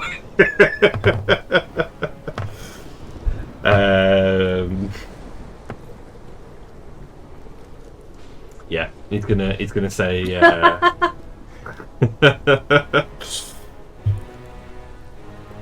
I'm sorry then. And they chuck the bowl full of water, or the bowler hat full of water at it. And it will hiss and spit, and it's... Well, where have you thrown it, I guess? Basically at its face and chest. Right in its face. Well, it was hitting right in my face, so I'm guessing that's the closest thing. So it will kind of the bit of its face on the side where it's here will maybe kind of bubble and peel away, showing just more red, oozy blackness and indeterminate flash. But its eyes stay lit, burning, and locked on you. And it hisses again, and the wind rises one final time, and it is gone. Nothing repoops. He will also realise that, having done, like, feel very exposed suddenly because he realises he's thrown his MacGuffin. No longer has a MacGuffin. Robert's got the MacGuffin, the rest of the MacGuffin back in there. And maybe we'll like look around cautiously, and make it back into the chapel, and then close the door with a big sigh. And hell, Robert, you can put the fire out now. You can put the fire out now. It's gone. And Robert kind of, oh, thank God. Jesus Christ, what was that thing? It is an old thing. It is a creature of the deep. It would not bargain, so I have had to... It forced my hand. It's not destroyed, but I don't think it will come back again. But the fresh water from this well will keep you protected.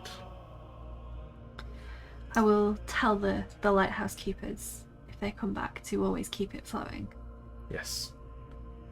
Keep it on them, if I were them. And he kind of nods, yeah. Makes sense. I'm sorry to say, I feel your missing men won't be found again. It is known to scurry things off to the sea, not to be seen again. I'm afraid that is the fate of your friends. I had suspected as much. It is good, if not good, at least a small comfort to know what has happened to them, and I'm sure will be to their families as well. Same for Jimmy, I suppose. This certainly wasn't his fault. You will absolve him then? I certainly will absolve him. However, I don't know. This is also J Station not knowing. What's the like? If Nicholas goes back and is like, it wasn't him, and then someone says, what was it then? What's the deal there? So Robert kind of like, he'll kind of clap you on the shoulder, and he's trying to steady himself, and you can sort of see for like, maybe not for the first time, but you get a sense of like why this was the person who was put in charge of the investigation, because it's utterly terrifying, but he stayed quite steady. And he'll sort of clap you on the shoulder and he'll say, We'll think of something. We've got plenty of time on the boat back to get our stories straight. If I can in good conscience assure them that this was not Jimmy's fault, which God knows it clearly wasn't, then that's good enough for me, and it should be good enough for them.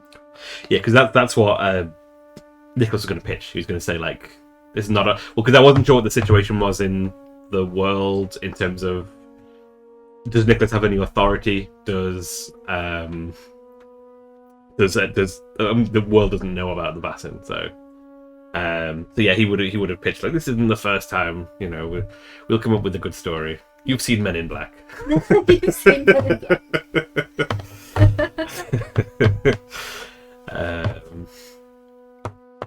An angry narwhal, perhaps, from had swam over, sadly impaled a couple of your colleagues and swam off. I'm sure that'll be a much more reassuring story for their families.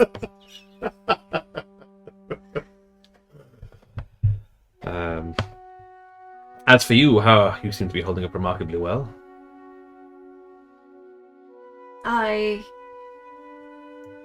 Let's get home. Let's get out of here. Yes. Has the storm died down? Yeah. Okay. Let's hope that that man with the boat hasn't died. Been washed away to sea.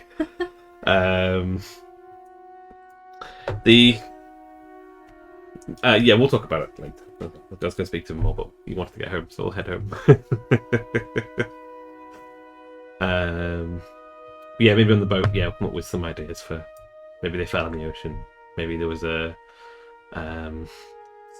poisonous seaweed that rocked up, and that's what sent him mad and the others off to walk into the sea. Something along those lines. It's a good story. That's a surprisingly plausible story. Yeah. Why they ate it, I don't know, or maybe they just touched it, and that's what. Yeah. Yeah.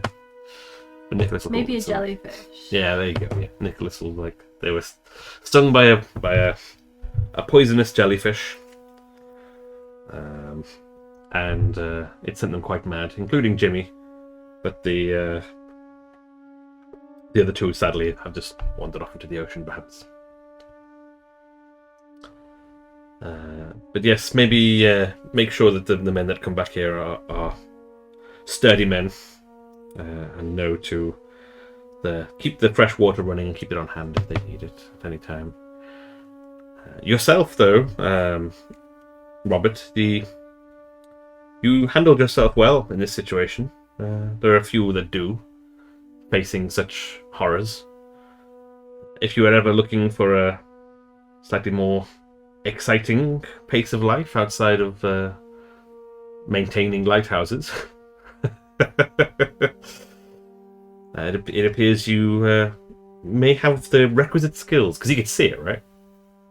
Yes. So that means he's got the sight. Mm-hmm. I don't know how rare that is, but definitely something that I guess, and the way he conducted himself, Nicholas would be like, maybe this guy's cut out Yeah. for the lifestyle. It's probably not the best time to be making the sales pitch for joining the society. No, but if he's coming back, it's definitely something that's on Nicholas's mind. Yeah, he sort of says, "Well, that's very kind of you, but I like keeping people safe, but I think I like this way of doing it. But it seems to me like you're a good man to know, and let me know if I can. You've done me a good turn, and let me know if I can ever do you one in return." Oh well, all in a day's work for Nicholas, but of course, if I need anything, I might call on you. It would be useful to know a gentleman in these ways. But when things have died down, do put thought to the offer. I will. Thank you, sir. And the other thing that he'll want to do, wrapping up a little bit, is, well, two things. First of all, he's going to wants to go see Jimmy, Mm-hmm.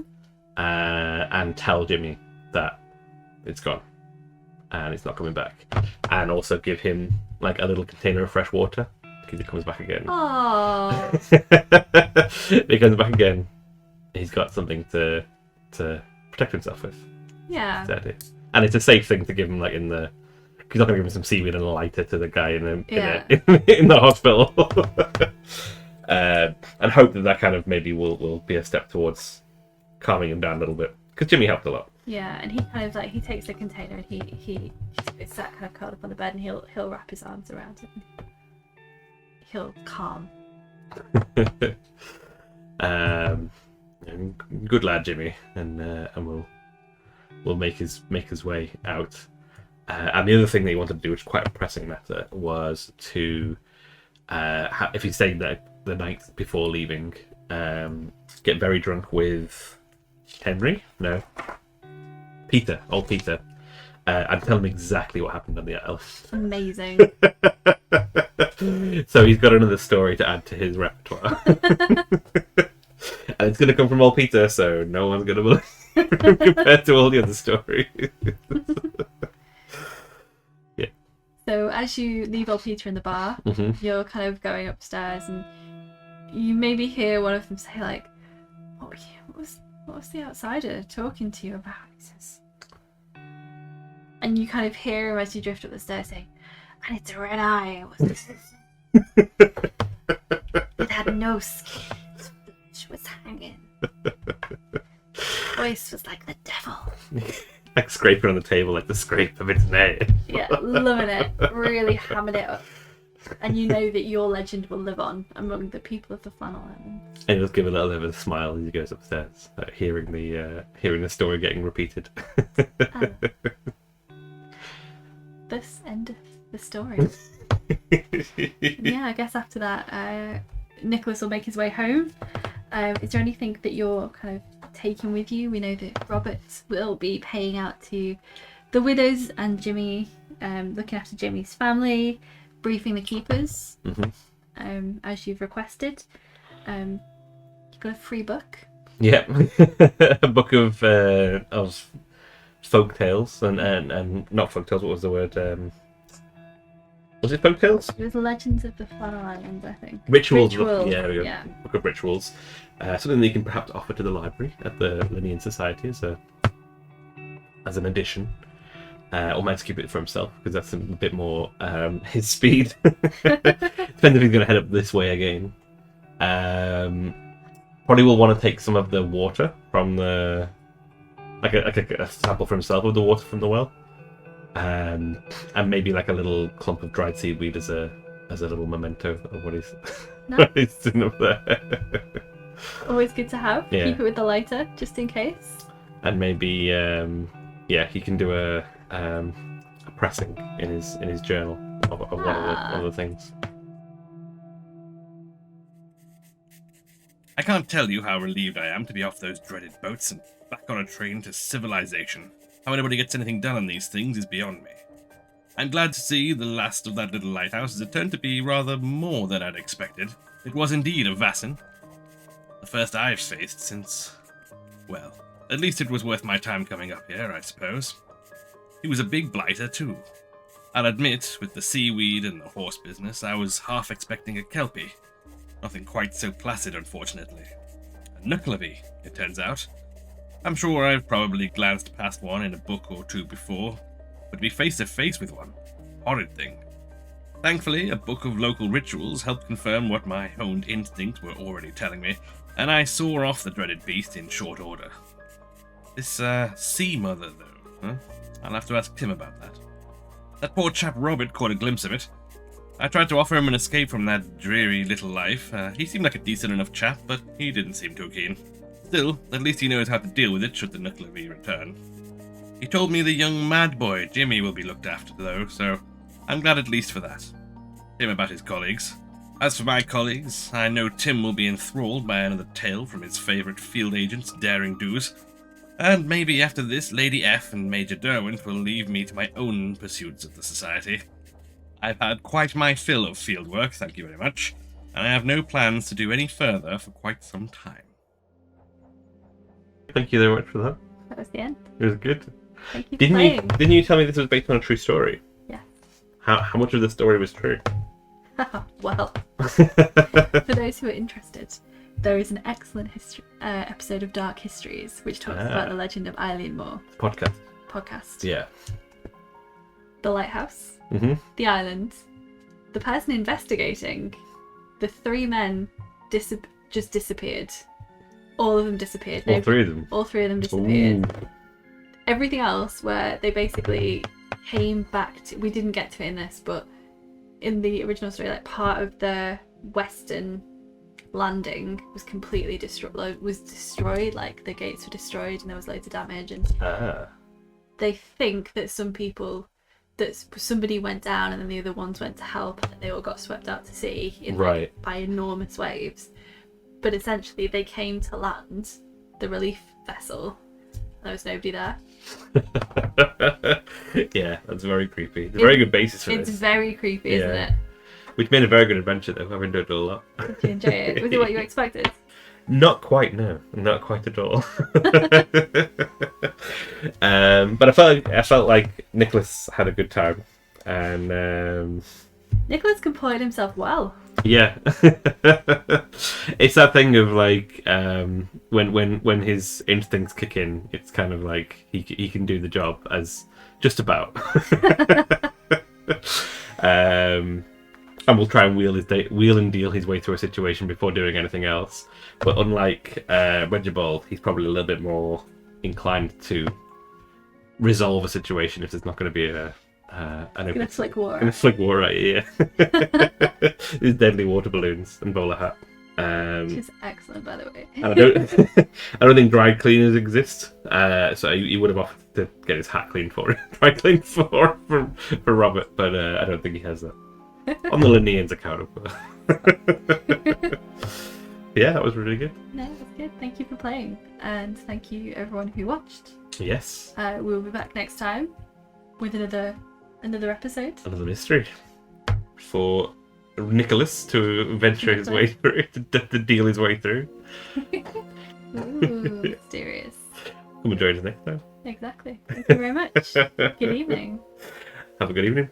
Bye-bye. Bye.